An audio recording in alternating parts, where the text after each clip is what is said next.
sky. Look! It's a bird! It's a plane! It's Superman!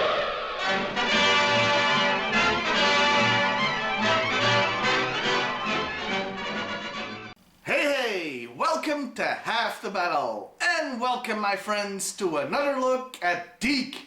The cartoon episode we're talking about today is called Injustice and the Cobra Way. Is it good? No. Will there be dick jokes? Oh my, yes. Hope you packed a lunch, folks, cause we're gonna be here a while.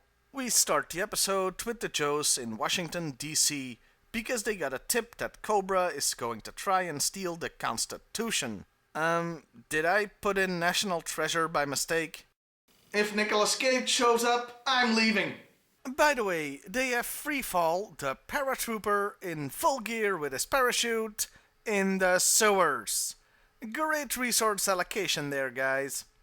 Sure enough, Cobra shows up to the party at the White House, while the Constitution is at the National Archives, a good 1.5 to 2 miles down the road.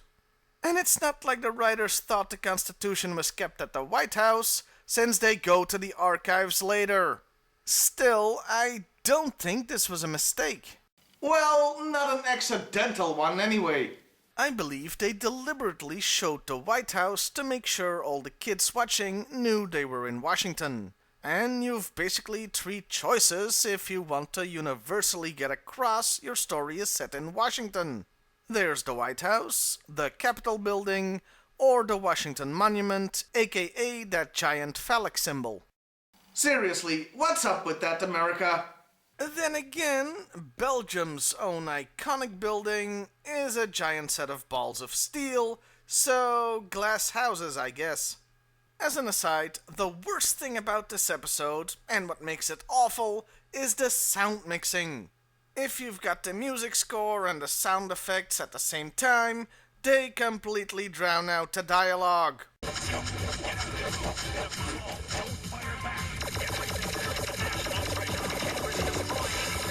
Now, that sucks for anybody that's just watching the episode, but it especially sucks for a reviewer who has to listen over and over because he kinda needs to know what's being said.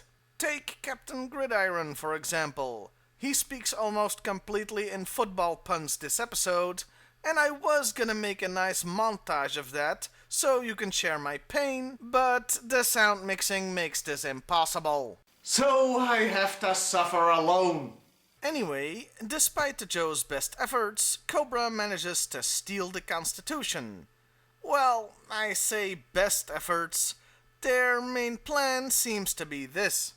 All I have to do is blow up the building, and you'll have to drop it. Yeah, sure, blow up the National Archives. Why not? That's like trying to save people on the Titanic by torpedoing it. So, it looks like Cobra gets away this time. But then, a superhero flies in and saves the day. Wait, what?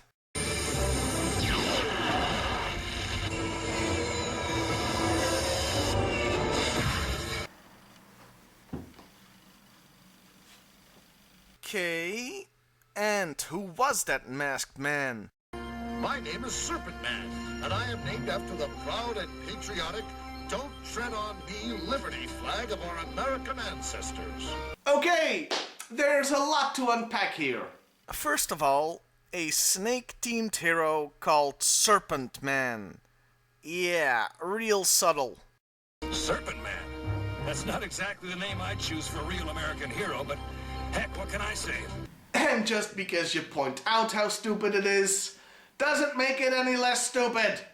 Second of all, to excuse the name, he says it's from the Don't Tread on Me thing. I'm tempted to make a Tea Party / Sarah Palin joke here, but that would be about 10 years too late.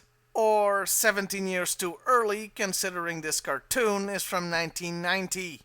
Anyway, a reporter was there, and don't worry, I'll come back to this guy at the end, who praises Serpent Man and buries the Joes. And apparently this one heroic act immediately gets the hero a meeting with the president. Thank you, President Mason. President Mason.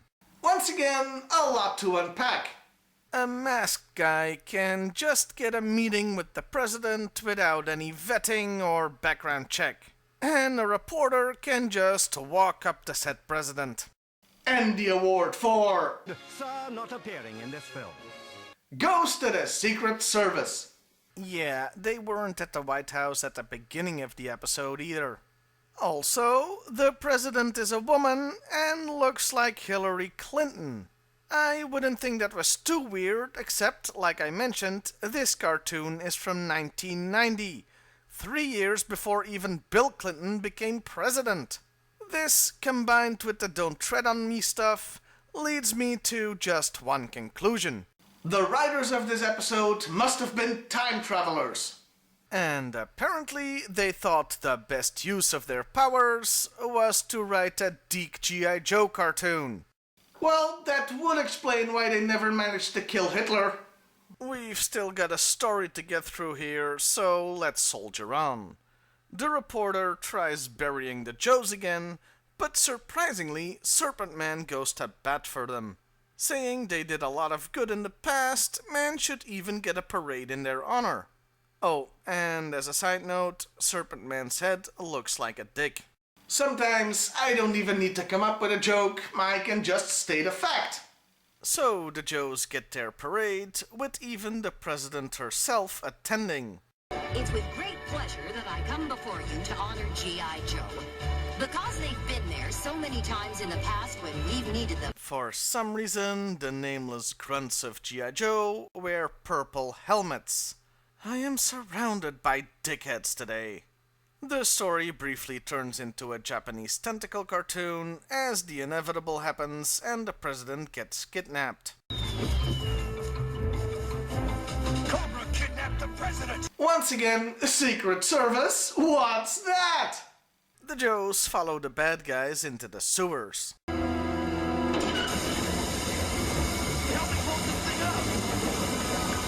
Yeah, getting drenched in crap seems like an apt metaphor for watching this episode. The Joes aren't getting anywhere, and Serpent Man rides in on his, Serpent Mobile to save the day. Snake Man! He quickly finds the president and dispatches the bad guys guarding her.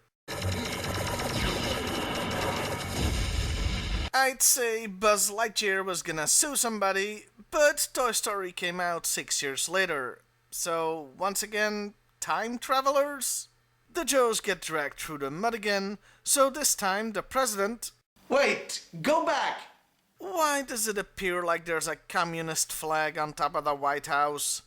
Anyway, the president disbands G.I. Joe and gives Serpent Man a new job. Well, 2 new jobs, really.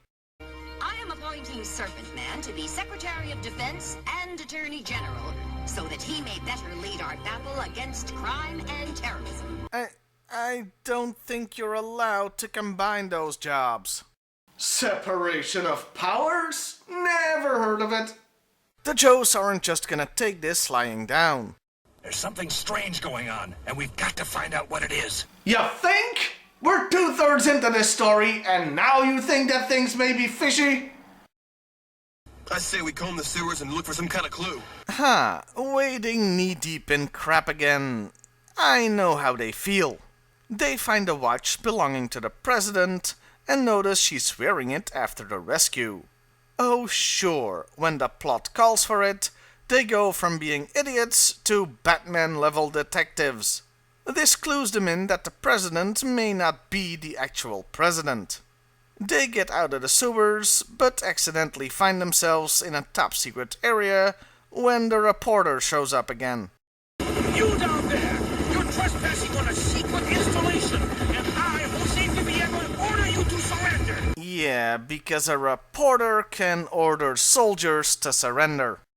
I hope you could make out what was being said, because, you know, atrocious sound mixing. So now, the Joes are accused of treason and are being hunted by the law.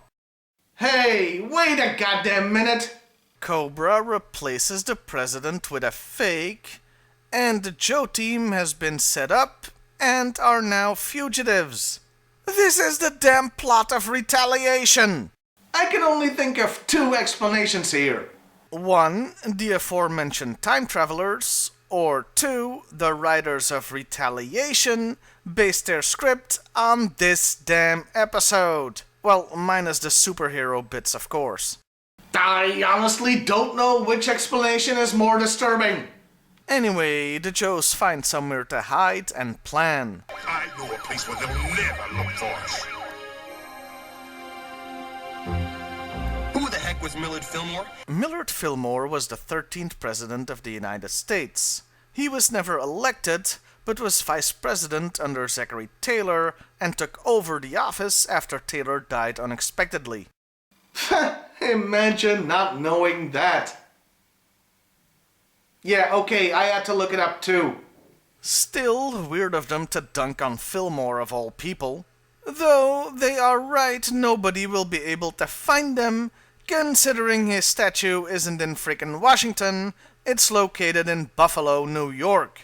Now, to be fair, they don't specify they're in Washington at this point, but considering most of the episode is set in DC, I'm not gonna give them the benefit of the doubt. Especially since the very next scene has them climbing the goddamn White House. So neither the Secret Service nor anybody with functioning eyes is there. Well, at least they've got the right flag up there now. So they just drop into the Oval Office. This cartoon makes White House Down and Olympus Has Fallen positively realistic in comparison. I'm interested in liquidating the entire White House collection. What is the value of Thomas Jefferson's silverware? I know I should be picking my battles at this point, but I can't let this go. The president doesn't get ownership of any of the cool stuff in the White House. We're nearing the end, folks. Find strength in that. So they capture the president, who once again has no security whatsoever. Seriously, the Marines, the Secret Service, the Boy Scouts of America, anybody, throw me a bone here. And it all briefly turns into a Scooby-Doo episode as they reveal her to be Zarana. Well, it was either gonna be her or the Baroness, really. You know, if they wanted to mix it up a bit, they could have made her Sartan. Then Serpent Man flies in and saves her, but not before the Joes can put a bug on her. They track her to the Fillmore Memorial, which still isn't in Washington, by the way, and they drop in.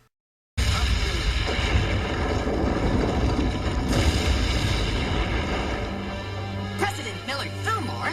What's he doing here? They take out the bad guys and save the president.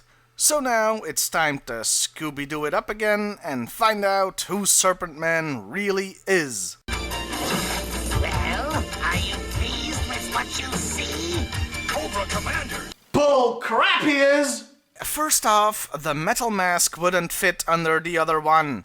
Also, how the hell does he make the lips move? But most importantly, Cobra Commander is a complete and utter coward. There's no way he'd even pretend to be a hero and put himself in harm's way. Let's take this one off as well! Though I have to admit, I do like that they show this helmet is booby-trapped. That was actually in the comics too.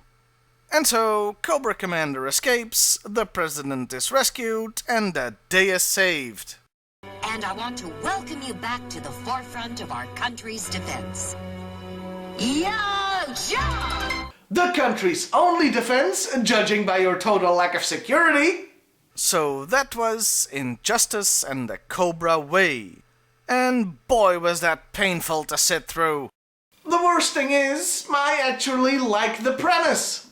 What if a superhero would show up in the G.I.Joe universe? Truth be told, the story shown was actually pretty fun. Or at least it would have been if the execution wasn't so horrible.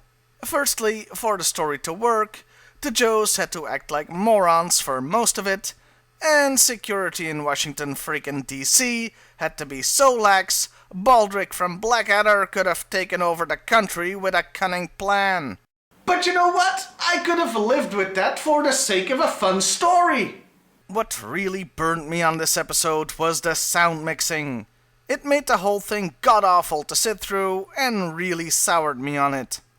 Yeah, a technical problem outweighed a superhero showing up. One last thing.